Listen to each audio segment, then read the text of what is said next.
on human fragility.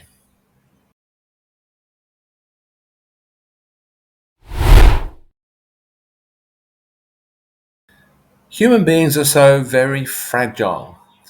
We are easily broken by external traumas. We're just as easily broken by internal imbalances and disorders.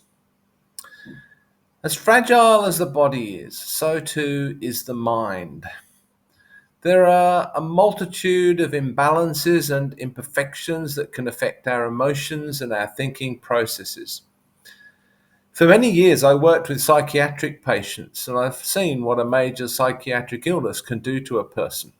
It's not just our bodies that are fragile, but our very selves, our sense of identity. There's a whole range of disorders that go to the heart of who we are, but which are not, strictly speaking, psychiatric illnesses.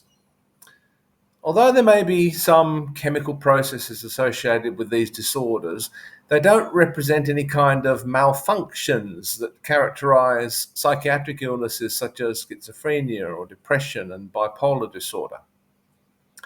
I'm referring to that group of conditions known as personality disorders, which constitute 10 conditions described in the Diagnostic and Statistical Manual of Mental Disorders, Edition 5. They include such conditions as paranoid, antisocial, schizoid, and borderline personality disorders, to name just a few. These disorders are not so much illnesses as learned patterns of behavior that have become firmly established over time. They may have a genetic component, but I believe much more to nurture than to nature. That is, they're learned over time as coping mechanisms. In a particular historical context, such as childhood situations, these behaviors may have served a useful purpose, but their retention during adult life usually leads to some level of dysfunction. Now, while obviously these conditions can become extreme and the dominating aspect of our life and our personality, I think many of us have some elements of these disorders embedded in our personality. Sometimes we're aware of them, sometimes we're not. We've all learned ways of behaving due to our earlier life experiences, things which no longer help us but actually hinder us. They're often very difficult to overcome, like so many habits.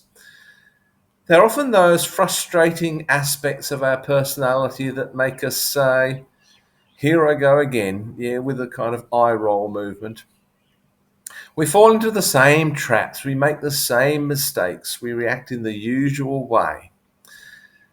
At least in this situation, we recognize our behavior, although it's frustratingly difficult to change. Many people don't even have insight into their own destructive behavior patterns. Sometimes I think they're the lucky ones who can leave a trail of wounded behind them but are seemingly blissfully unaware and uninjured themselves. Seemingly. There's a price to be paid for our awareness of our failings. We find ourselves there again.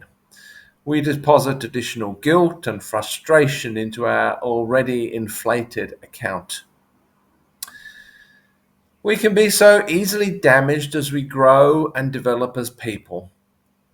I don't believe there's a single individual out there who has ever lived on this planet who's not been damaged in some way. Those who seem most together, I regard with the greatest suspicion. Perhaps that's one of my disorders, I don't know. I wonder what an unspoiled human being would actually look like. I suspect I'd develop a strong dislike for such a figure. We're dangerously mistaken if we think that any of our messiahs, whether of a religious or secular nature, have, or even could have, avoided such damage.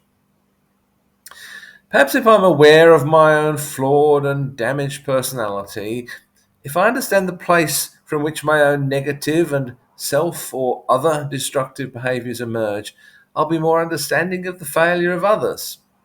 Or perhaps I'm just too damaged for that.